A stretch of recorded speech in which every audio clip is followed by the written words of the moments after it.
آج کے اس پروگرام کے اغراض و مقاصد اور تنظیم علماء اہل سنت والجماعت کے تعارف کے لیے تنظیم علماء اہل سنت والجماعت کے سینئر نائب صدر اور جامعہ محمودیہ قاسم نگر مہنڈر کے محتمی نوجوان اور صالح عالم دین حضرت مولانا فتح محمد صاحب زیدہ مجدہم کو دعوت سخن دیتا ہوں کہ تشریف لائیں اور اپنے زرعی خیالات سے ہم سب کو مستفید فرمائیں۔ حضرت مولانا فتح محمد صاحب۔ السلام علیکم ورحمۃ اللہ وبرکاتہ۔ الحمد لأہلہ والصلاة لأہلہا اما بعد۔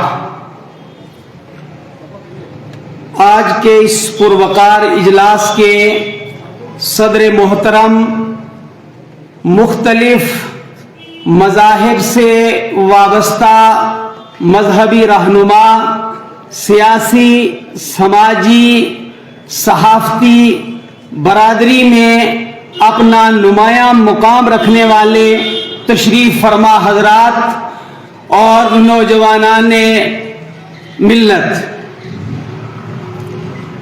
ہم سب کے خالق مالک رب نے اس کائنات کو وجود بخشا اور اس کائنات میں اتنی مخلوقات کو وجود دیا کہ آج انتہائی ترقی یافتہ تعلیمی دور میں جب کہ کائنات پر بہت زیادہ ریسرچ ہو رہی ہے، وہ الگ بات ہے کہ انسان کو معرفت رب کے لیے دنیا میں بھیجا گیا تھا، لیکن یہ اپنی ساری توانائیاں وہ مادے کی اور کائنات کی تحقیق پر لگا رہا ہے، اور اتنی تحقیقات کے باوجود وہ اس کا اعتراف کرتے ہیں کہ کائنات جتنی معلوم ہے اس سے کروڑہا درجہ کائنات ابھی نامعلوم ہے اور انسانی دسترس سے باہر ہے۔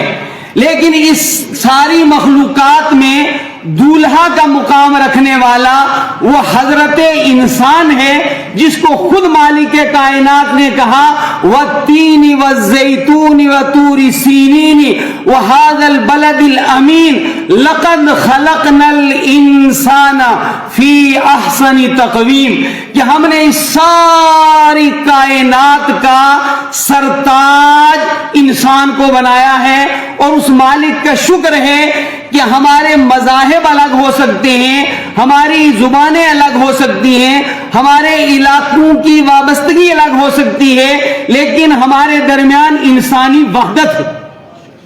اور پھر انسان کے لیے اس مالک اور خالق نے کچھ رہنما اصول بنائے۔ ان رہنما اصول کا جو آخری ایڈیشن ہے، جو جدید ترین ایڈیشن ہے، اسے الدین کہا جائے تو بالکل برحق ہے اور صحیح ہے۔ اس الدین کو آپ الشریعہ کہہ سکتے ہیں، اس دین کو آپ انسانیت کے لیے ابدی قانون کہہ سکتے ہیں۔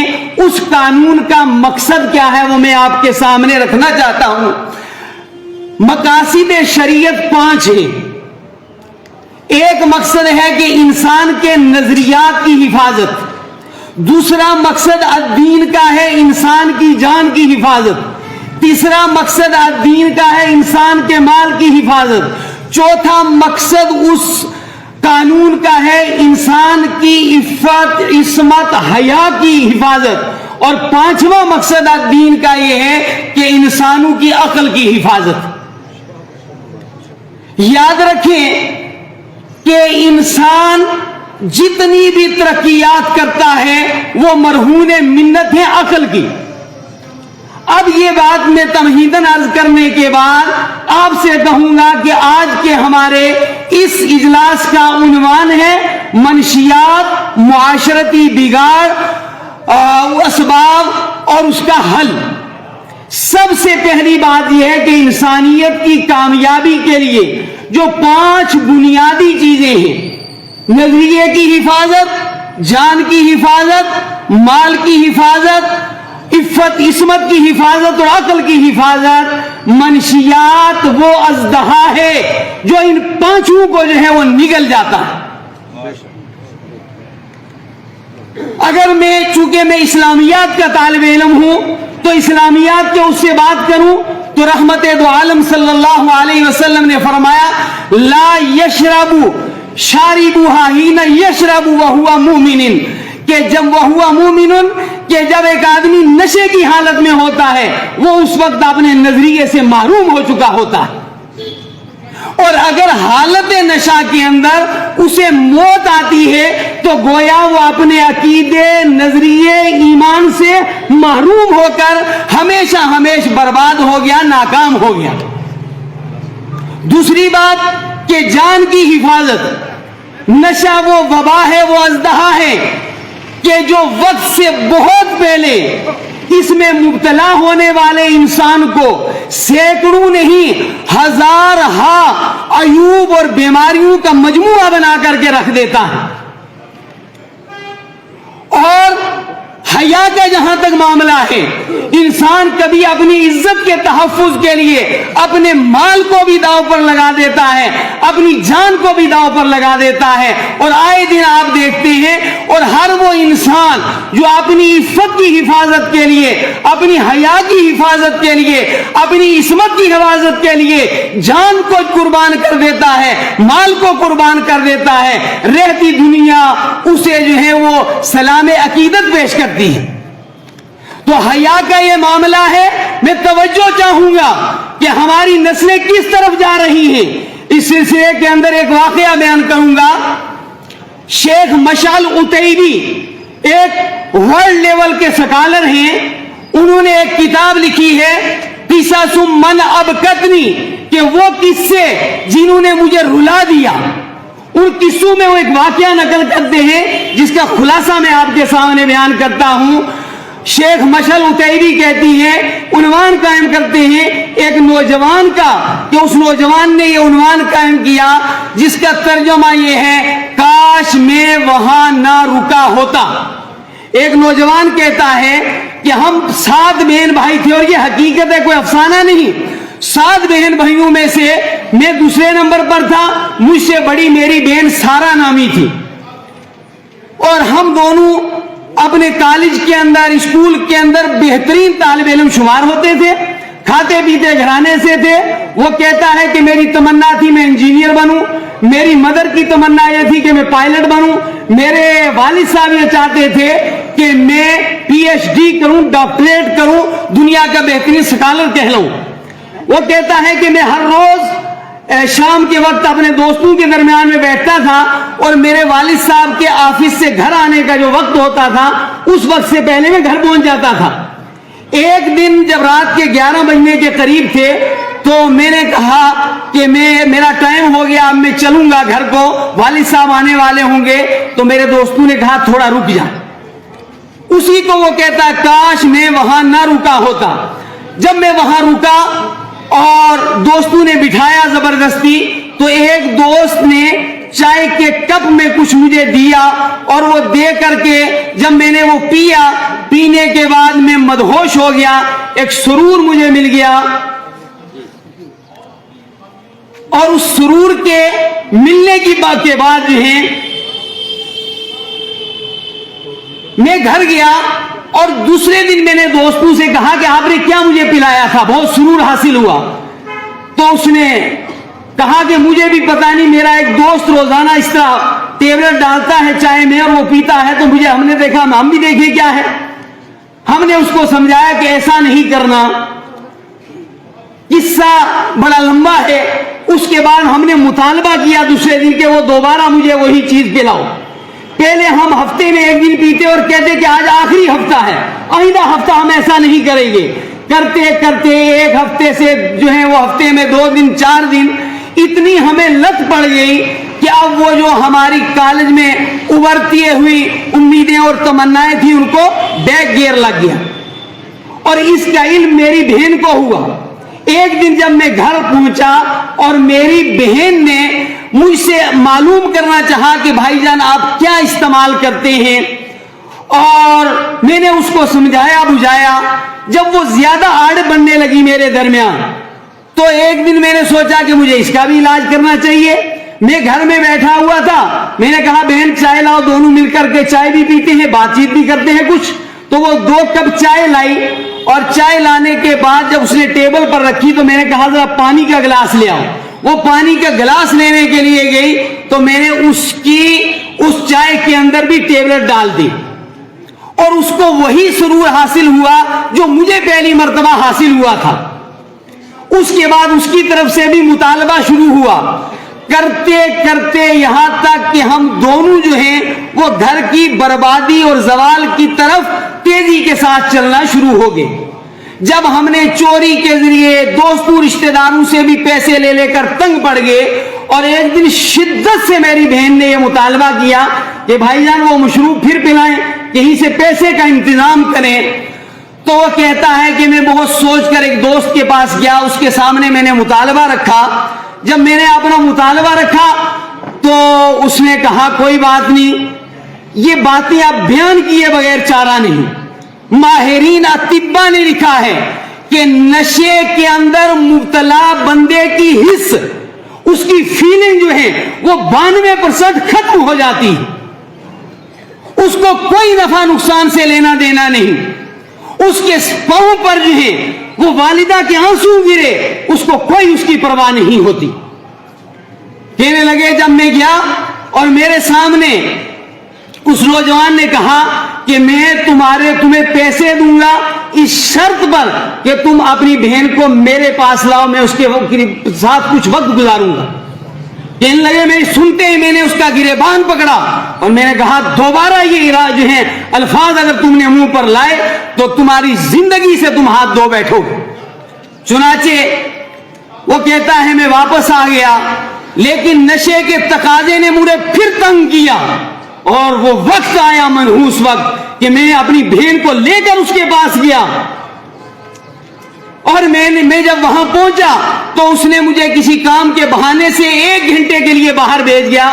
جب میں واپس آیا تو نوجوان لکھتا ہے میں نے اپنی آنکھوں سے اس دوست کے بیڈ روم کے اندر نیم اوریاں حالت کے اندر اپنی بہن کو دیکھا, اور پھر انہوں نے ہمیں نشہ فراہم کیا, اور ظہر سے لے کر رات عشاء تک ہم دونوں بہن بھائی اسی نشے کی حالت میں پڑے رہے. معاملہ یہیں تک نہیں, کہا اب تو درمیان سے میرا واسطہ بھی ہٹ گیا اور میری بہن کا اور اس دوست کا براہ راست جو ہے کنٹیکٹ ہو گیا. یہاں تک بات بنی کہ ایک دن میرے والد کے آفس میں صبح 9 بجے پولیس پہنچی, اور انہوں نے کہا کہ آپ کی بیٹی اپنے دوست کے ساتھ جو ہے وہ بازار سے باہر ریسٹ ہاؤس کے اندر مردہ دونوں پائے گئے ہیں. انہوں نے نشے کی ڈوز استعمال کی اور وہ ان کی دونوں کی موت کا سبب اور ذریعہ بنی.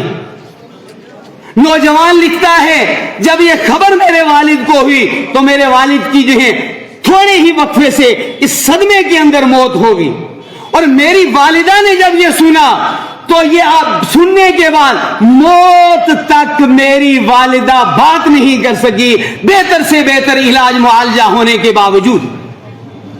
میرے بھائیوں, سننے کی اور سمجھنے کی اور عقل کی نشہ جو ہے اتنا بڑا دشمن ہے کہ یہ قوموں کے زوال کا سب سے جو ہے زبردست وہ اژدہا ہے جو ترقی کے سارے راستوں کو بیک وقت نگل لیتا ہے.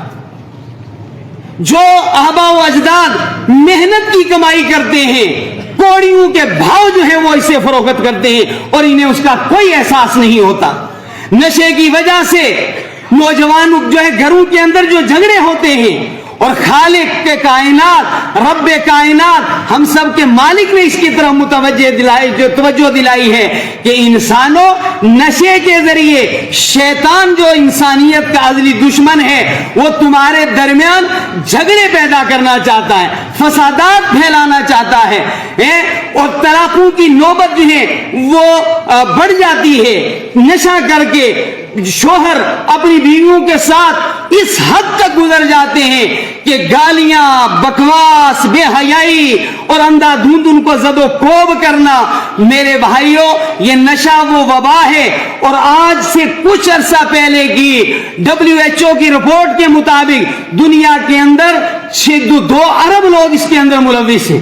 اور آپ دور کی بات کو تو چھوڑیے، یہ ہمارے علاقے جو اپنی جغرافیائی خدا کی تقسیم کے مطابق کہنا چاہیے ان جو ہے لیلہاتی وادیوں کے اندر وہ مالک کا قرب انسان کو بہت جلدی مل سکتا ہے. یہ پاکیزہ جھرنے، چشمے، یہ سارے اپنے مالک کی معرفت کی جو ہے وہ مظاہر اور نشانیاں ہیں. 6 لاکھ گورنمنٹ جو ہے سروے کے مطابق یہ UT جموں کشمیر کے اندر مرد و زن اس کے اندر مبتلا ہے. اور اس کے علاوہ جو تعداد ہے آپ سمجھ سکتے ہیں کہ سروے جو ہے وہ اتنے جو ہے وہ حقائق سے قریب تر نہیں ہوتے. لیکن جو ممکن ہوتا ہے آپ اندازہ لگائیں کہ یہاں کی مختصر سی آبادی، اس کے اندر اگر 6 لاکھ سے زیادہ افراد اس وبا کے اندر مبتلا ہیں تو ہمارا مستقبل کیا ہوگا؟ اس وقت کا سب سے بڑا مسئلہ، اگر ایک فکری قوت کے ساتھ جو ہے وہ سوچا جائے تو سب سے بڑا مسئلہ ہمارا ہے کہ ہمارے نظریات کا تحفظ، ہمارے جان کا تحفظ، ہمارے مال کا تحفظ، ہماری حیا کا تحفظ، اور ہماری اور ہماری نسلوں کی عقل کا تحفظ. اور ان ساری چیزوں کا دشمن اور کوئی دشمن ہوگا تو جان کا دشمن ہوگا، عقل کا دشمن نہیں ہو سکتا ہے. آپ عقل کا صحیح استعمال کر کے اپنی جان کا تحفظ کر لیں. اور کوئی دشمن ہوگا، چور آپ کے مال کی چوری کرے گا، ممکن ہے آپ پھر عقل کا استعمال کر کے دوبارہ اس سے زیادہ مال کما لیں. لیکن نشہ وہ وبا ہے جو ساری چیزوں کا دشمن ہے اور اس طریقے سے نگل لیتا ہے. پھر بے حیائی کی انتہا یہ تو آج سے کئی سالوں پہلے امریکہ کے ایک شعبہ صحت کی رپورٹ ہے کہ ہر 12واں زنا جو ملک کے اندر ہوتا تھا وہ کسی نہ کسی محرم کے ساتھ ہوتا تھا. دنیا کا کوئی مذہب ہو، اس کے اندر ماں، بہن، بیٹی، پھوپھی، خالہ، چچی، ان کا ایک احترام ہے، کوئی بھی مذہب ہو. لیکن نشے میں مبتلا لوگ، ان کے نزدیک یہ کوئی امتیاز نہیں ہوتا. اسے یہ پتا نہیں ہوتا میرے سامنے میری بیوی ہے کہ بیٹی جیسی مقدس ذات ہے، کہ ماں جیسا سرمایہ ہے. اسے یہ پتا نہیں ہوتا میں گندی نالی کے اندر پڑا ہوا ہوں کہ میں اپنے گھر کے بیڈ پر ہوں. لہذا اس وقت سوسائٹی کا سب سے اہم مسئلہ جس کی طرف ہماری تمام تر توجہ ہونی چاہیے وہ ہے کہ منشیات کی وبا سے، ورنہ یہ ڈگریاں، یہ عہدے، یہ مناسب آنے والے وقت میں آپ کے پاس نہیں ہوں گے. اور دنیا کا ایک طبقہ ہے، دنیا میں ایک طبقہ ہے عالمی سطح پر جو سازش کے اندر جو ہے ہمیشہ رہا ہے، آج بھی ہے. انہوں نے پوری دنیا پر رول کرنے کے لیے جو طبقہ وہ تیار کر رہے، ان کے اسکولوں کے، کالجز کے، یونیورسٹیز کے دائرے کے اطراف اربعہ میں جو ہے وہ کئی میل تک جو ہے نشے کی کوئی دکان نہیں ہے، مخلوط تعلیم نہیں ہے. اور ہماری صورتحال یہ ہے کہ یورپ جن چیزوں کو اب کیا کر رہا ہے، ہم جو ہے اللہ نے 4 پیسے دیے ہیں اس کی وجہ سے چاٹنا شروع کر دیا ہے. لہذا قلت وقت کے پیش نظر میرے صرف 2 منٹ باقی ہیں. ہمیں اس معاملے کی طرف ہماری تنظیم علماء اہل سنت والجماعت کے ارباب اور اراکین نے مناسب سمجھا کہ ہم ایک آواز لگائیں، اپنے معاشرے کے تمام تر طبقہ جات کو صدا دیں. وہ سیاسی افراد ہوں، وہ سماجی شخصیات ہوں، وہ مذہبی رہنما ہوں. انسان ہوں گے، اچھے انسان ہوں گے تو اچھے سیاستدان ملیں گے. انسان اچھے ہوں گے تو اچھے مذہبی رہنما ملیں گے.